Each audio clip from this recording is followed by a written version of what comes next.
अब पाकिस्तान को अगर हमने उड़ाना है तो हमें 2024 के कुछ अहम वाक़यात का जायज़ा लेना पड़ेगा।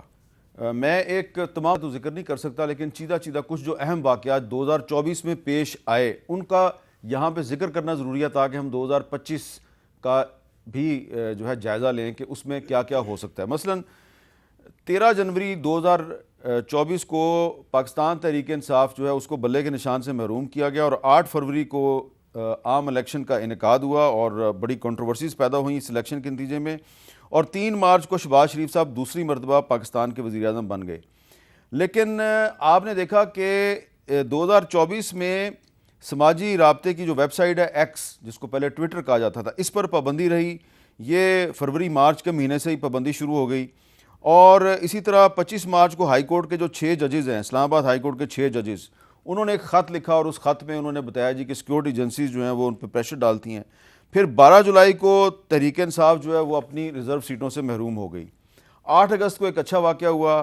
तवील अरसे के बाद पाकिस्तान के एक एथलीट अरशद नदीम ने पेरिस ओलंपिक्स में पाकिस्तान के लिए सोने का तमगा जीता। उसके बाद फिर 12 अगस्त को आर्मी एक्ट की खिलाफ वर्जी के जुर्म में साबिक DGISI जनरल फैज़ हमीद साहब गिरफ्तार हुए। कुछ लोगों के ख्याल में ये पॉजिटिव डेवलपमेंट है, कुछ लोगों के ख्याल में नेगेटिव डेवलपमेंट है। 9 सितंबर 2024 को PTI के कुछ अरकाने कौमी असम्बली को पार्लियामेंट हाउस की हदूद से गिरफ्तार किया गया और वो जो मामला है उसका अभी तक कोई नतीजा नहीं निकला। 21 अक्टूबर को 26वीं आईनी तरमीम का नोटिफिकेशन जारी हुआ और पहली दफ़ा पाकिस्तान की तारीख में सुप्रीम कोर्ट में एक आईनी बेंच जो है वो कायम हो गया। और फिर एक और कंट्रोवर्सी आई। इस्लामी नज़रियाती कौंसिल ने VPN के इस्तेमाल को गैर शरई करार दिया, बाद में उसकी वजाहत कर दी।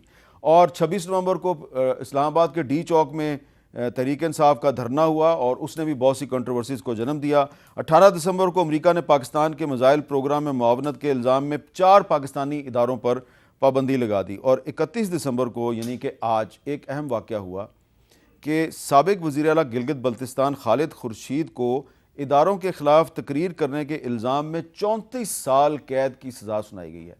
34 साल। ये इंसदाद दहशत गर्दी की अदालत ने एक सियासतदान को 34 साल की कैद सुनाई है।